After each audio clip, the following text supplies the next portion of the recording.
Hey, Magic fans, welcome back. This is your captain speaking here on Capnclydes MTG.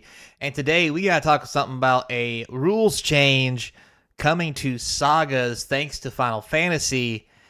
And the biggest winner is going to be Urzas Saga.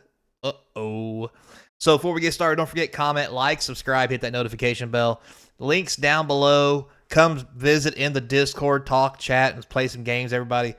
Also, eBay TCG player to help support the channel. Just watch the videos, subscribe, be a YouTube member like my boy Sawyer. That helps out.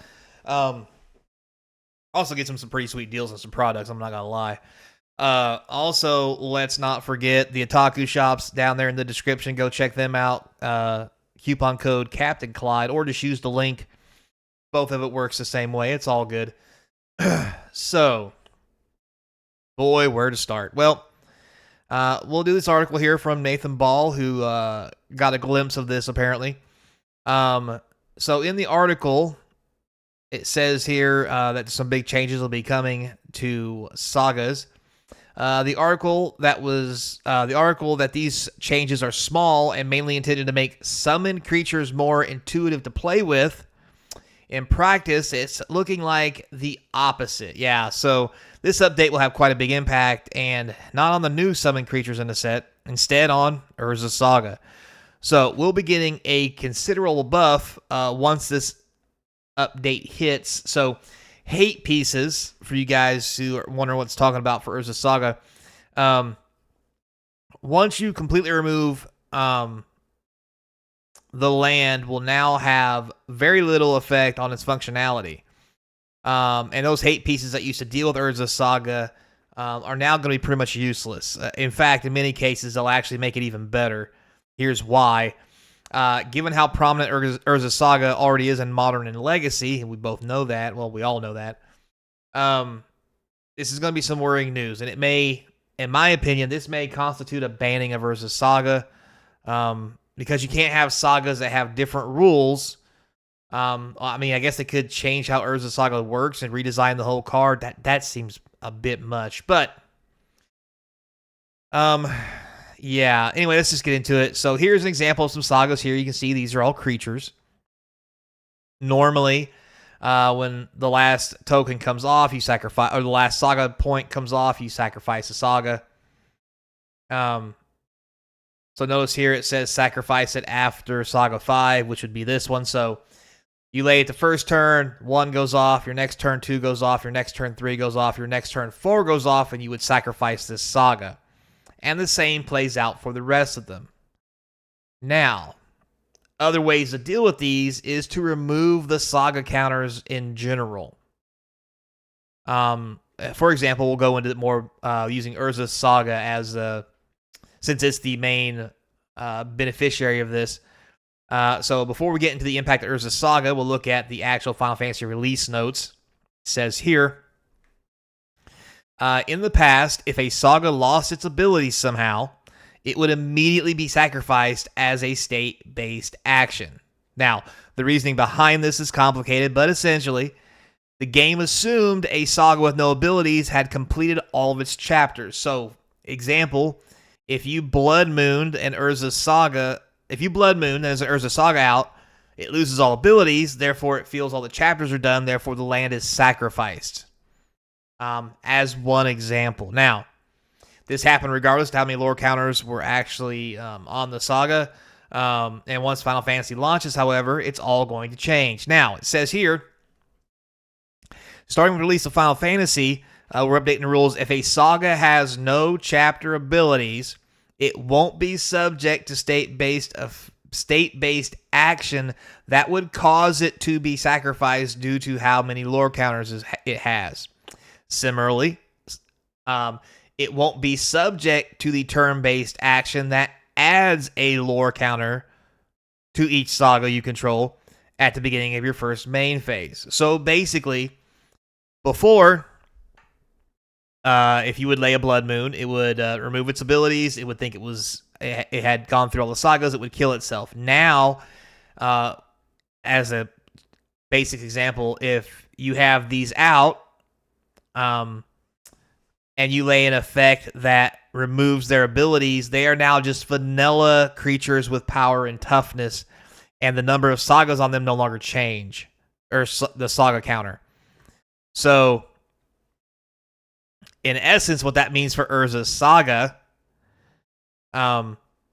is the land doesn't go away, and it can still do things.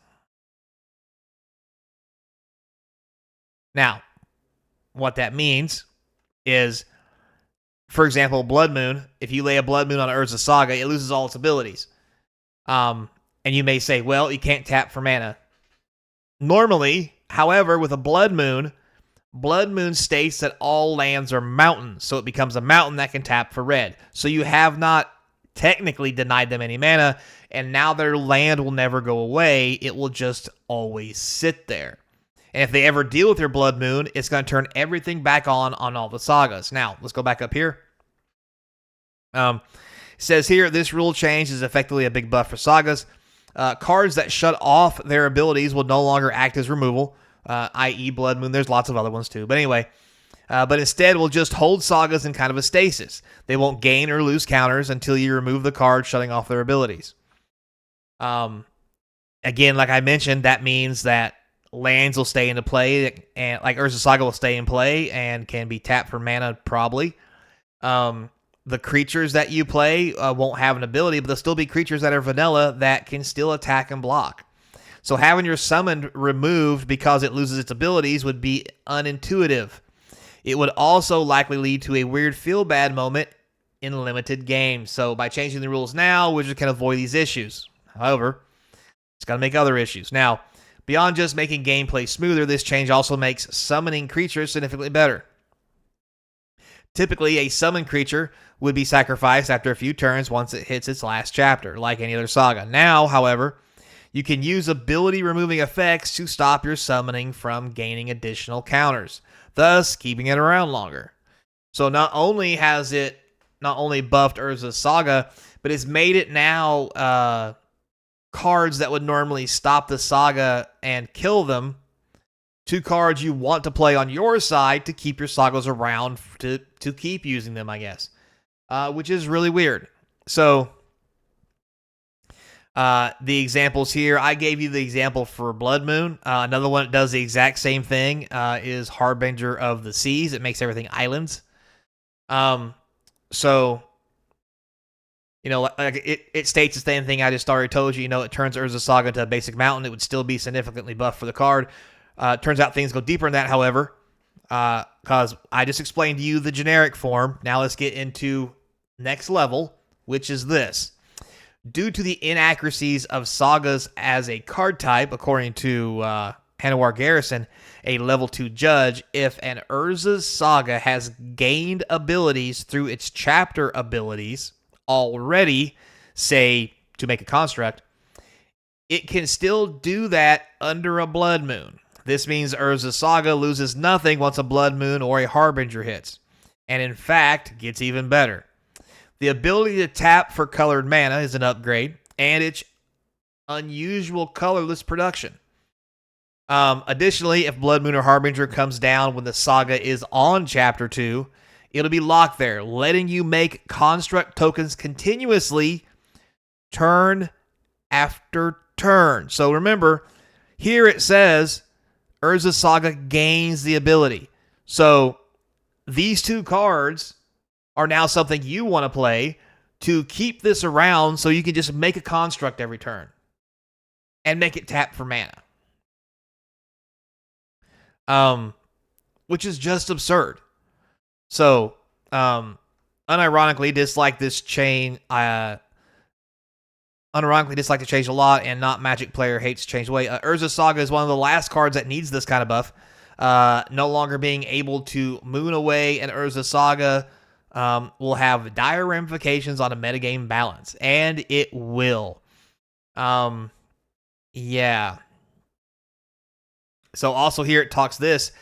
This strategy could work in a range of decks, but particularly Moon Stompy. It says here in Legacy, this is a list that revolves around powering out early Blood Moon via Ancient Tomb, City of Traders. then using both downside free while your opponent mana suffers. With this change, Moon Stompy will be able to run Urza Saga as well, both as a construct factory and a way to grab Chrome Mox, which is legal again, as well as a utility artifacts from the deck. So, for what it's worth, I think the change to how Sagas work is good overall, and probably will make, and probably makes it more likely Urza Saga eats a ban at some point, says Mike. I think he's right. I don't see how Urza Saga can't be banned after this. I understand why they did it, so it's easier and not as weird to deal with the other Saga creatures. But the fact that, you know, this turns those other lands, or Urza in particular, into a basic land that has the ability to tap for a colored mana and make artifacts, seems very counterintuitive and almost like, I don't know. I can't even describe it. It will be interesting to see how this plays out. In the grand scheme of things, you can always go into proliferate cards and speed them through their sagas so they sacrifice them quicker. Although, I don't know if that's really going to help. Just going to put that out there. Because getting a Chrome Mox is still getting a Chrome Mox. So, yeah, it's going to be interesting to see where this goes. I expect Urza Saga to see the old ban hammer here shortly. I would probably give it 3 to 6 months after the release of Final Fantasy to see how this plays out. Now, there's better ways to deal with Urza Saga that can destroy it, that aren't Blood Moon and Seas and all this other stuff. Maybe it's not an issue. However, I would like to think that since we're going to Blood Moon and Harbinger of the Seas to deal with it to begin with, it is probably the best ways to deal with it. Which means Urza Saga is, again, too powerful and in need of the ban hammer. So, till next time, be kind, and as always, I hope to see you across from the game table. And I hope you're playing Blood Moon, because my Urza Saga is going to wreck your world.